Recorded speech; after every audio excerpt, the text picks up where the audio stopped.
What if the world you knew, the people you loved, were silently invaded, transformed into something utterly alien, and you were the only one who could see it? This is the harrowing reality for Malik Khan, a decorated Marine veteran, as he meticulously prepares for a silent war. He believes an insidious microscopic parasite is slowly taking over humanity, burrowing into our brains, altering our minds, and turning loved ones into empty vessels. His every movement is precise, driven by a desperate conviction that he alone understands the looming threat. His mission: rescue his sons from this invisible enemy before they too are lost. In the dead of night, Malik jolts awake, his senses on high alert. He sees them, the bugs, tiny, iridescent creatures scuttling across surfaces, a terrifying confirmation of his worst fears. This isn't a delusion, to him, it's an undeniable truth. His home, once a sanctuary, now feels like ground zero. The urgency is palpable. He knows he has to act now, before the silent invasion claims his children, before their minds are completely overwritten. There's no time to explain, only time to escape. With adrenaline coursing, Malik rouses his two young sons, Jay and Bobby, from their sleep. He offers a cryptic, rushed explanation, framing it as a covert operation, a top-secret mission that only they can complete. The boys, disoriented and confused, are bundled into the car, leaving their comfortable lives behind. The fear in Malik's eyes is contagious, yet his unwavering conviction also commands a strange authority. The world outside their car windows, to Malik, is already compromised, a battleground disguised as suburbia. Their first stop is a dimly lit gas station. Malik's paranoia is almost a character in itself, manifesting in his intense scrutiny of every passerby. He warns the boys not to make eye contact, to avoid any interaction with the infected. Jay, the older son, begins to observe his father more closely, picking up on the subtle cues of his escalating anxiety, the way his eyes dart, the tension in his jaw. A seed of doubt about the true nature of their mission is unknowingly planted. The car radio crackles to life, delivering snippets of news about an unexplained national emergency, widespread quarantines, and a mysterious outbreak. Malik interprets this as further proof of the alien invasion, validating his desperate actions. But the broadcast is ambiguous, leaving room for a different, more chilling interpretation. For the boys, it adds to the confusion, a jumble of adult words that hint at danger but fail to clarify the true threat. The outside world is becoming as fragmented and uncertain as their father's mind. Malik attempts to explain the alien situation to his bewildered sons. He describes the parasites as tiny, undetectable organisms that hijack the nervous system, turning people into drones. He insists that he's immune, blessed with a unique insight, a gift to perceive the truth. His explanation is elaborate, almost fantastical, designed to reassure them while simultaneously instilling the same terror he feels.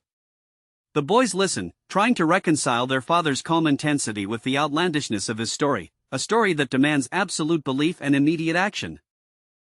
As they drive, they encounter a handful of people who appear perfectly normal, going about their everyday lives. Yet, through Malik's fractured lens, each person is a potential host, a walking shell for the enemy. He avoids eye contact, clutches the steering wheel, his knuckles white. The boys witness his extreme caution, his fear a palpable presence in the car. It makes them question what is real and what isn't, as the world outside the car becomes increasingly menacing, filtered through their father's terrifying perspective. The landscape outside transforms into desolate stretches of highway, echoing the isolation Malik feels.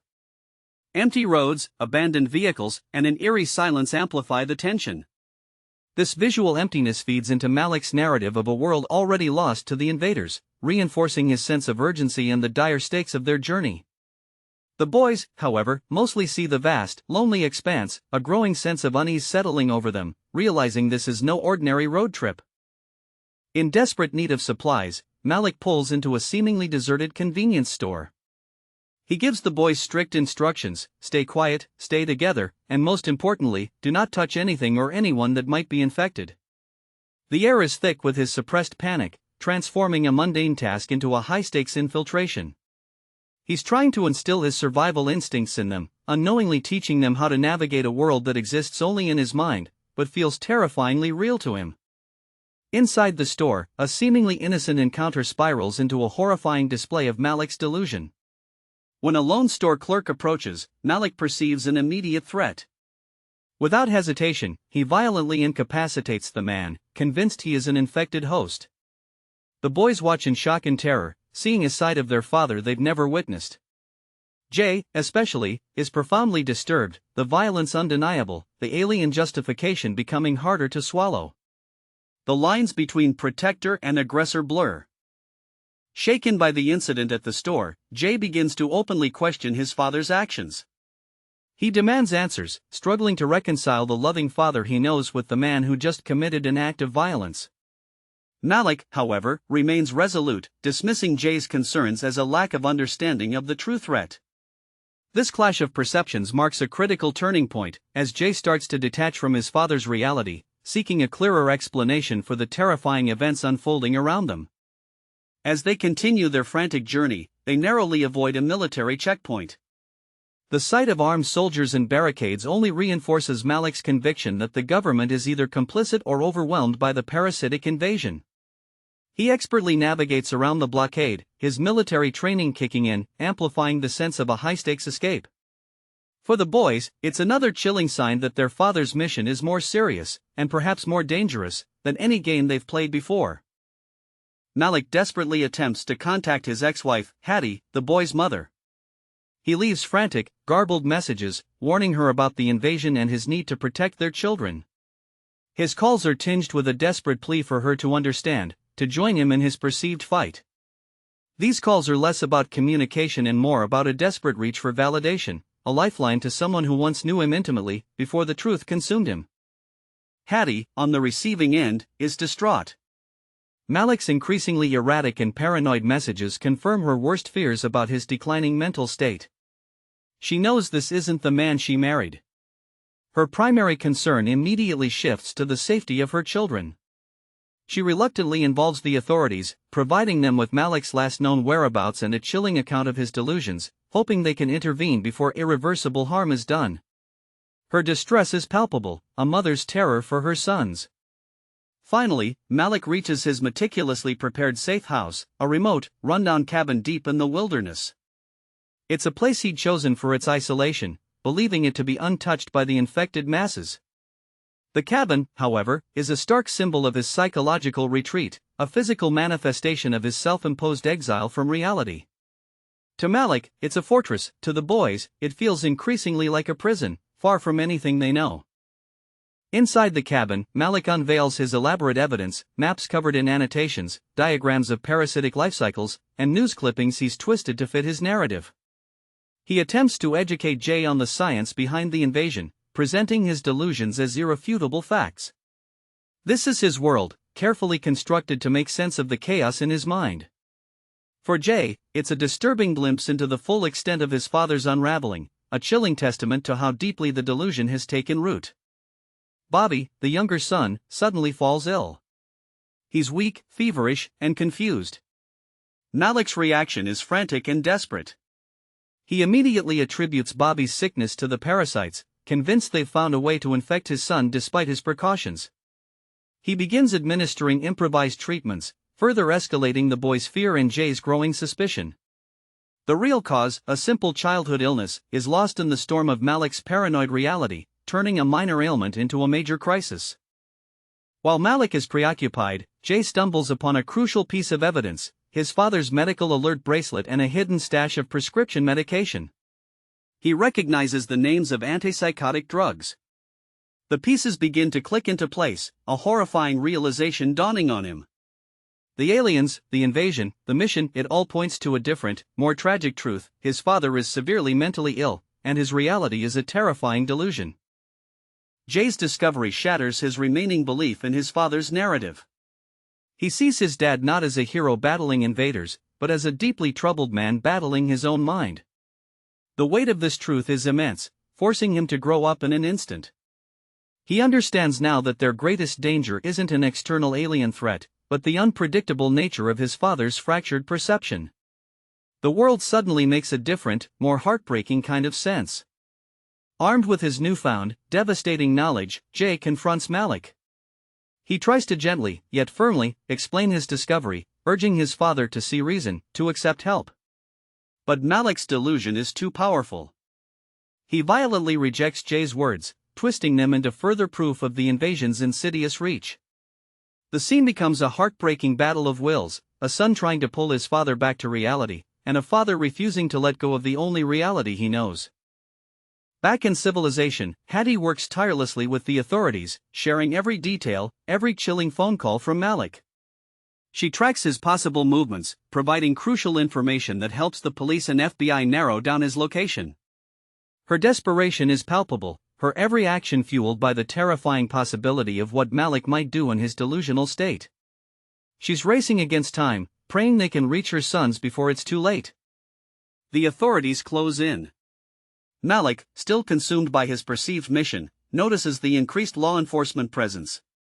He interprets it as the infected military forces closing in, a sign of the invasion's escalating offensive. A high-speed chase ensues, with police cars hot on their tail.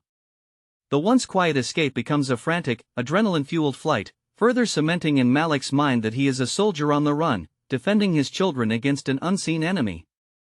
The chase culminates at a roadblock. The remote, winding road is suddenly filled with flashing lights, armed officers, and a solid barricade. Malik's escape route is cut off. His face contorts in a mix of fury and fear, his alien narrative reaching its apex. He's convinced this is the final stand, the moment the infected military will claim him and his sons. The car screeches to a halt, the standoff inevitable. The standoff is intense, a tense tableau of misunderstanding and desperation. Malik, holding a gun, uses his sons as leverage, believing he's protecting them. The officers, unaware of the depth of his delusion, attempt to de-escalate, their voices firm but measured.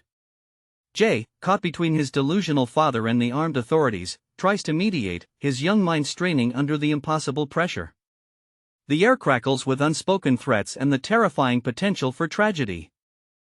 Just as tensions reach a fever pitch, Hattie arrives, her voice cutting through the chaos. Her presence is a raw, emotional jolt to Malik.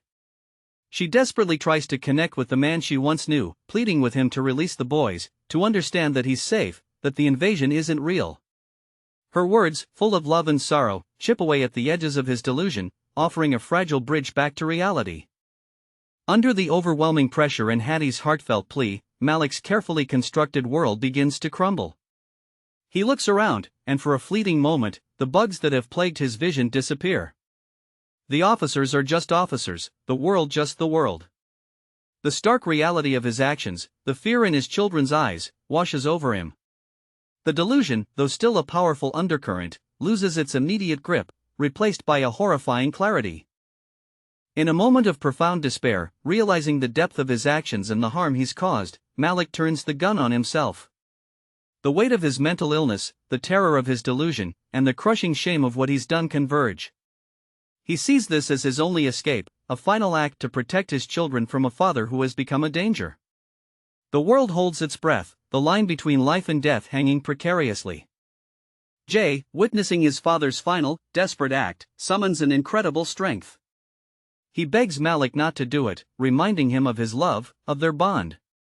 His words are raw and powerful, a son's desperate plea to his father, cutting through the haze of despair. Jay's unwavering love, despite everything, is the lifeline Malik needs, a tether to the real world strong enough to pull him back from the brink. Jay's plea reaches Malik. He slowly, agonizingly, lowers the weapon, dropping it to the ground. The standoff ends not with a bang, but with a whimper of surrender. Malik is taken into custody, not as a criminal, but as a man desperately in need of help. It's a bittersweet resolution, signifying the end of the terrifying mission but the beginning of a long, arduous journey toward healing and understanding for everyone involved. In the aftermath, Hattie embraces her sons, the relief palpable. They are safe, physically unharmed, but irrevocably changed by the encounter. Malik is taken away, facing a future filled with treatment and the hope of regaining a stable mind. The film closes with a poignant shot of the boys, forever marked by their father's delusion, but together, moving forward. It's a powerful, heartbreaking reminder of the silent battles waged within, and the enduring power of family, even in the face of profound mental illness.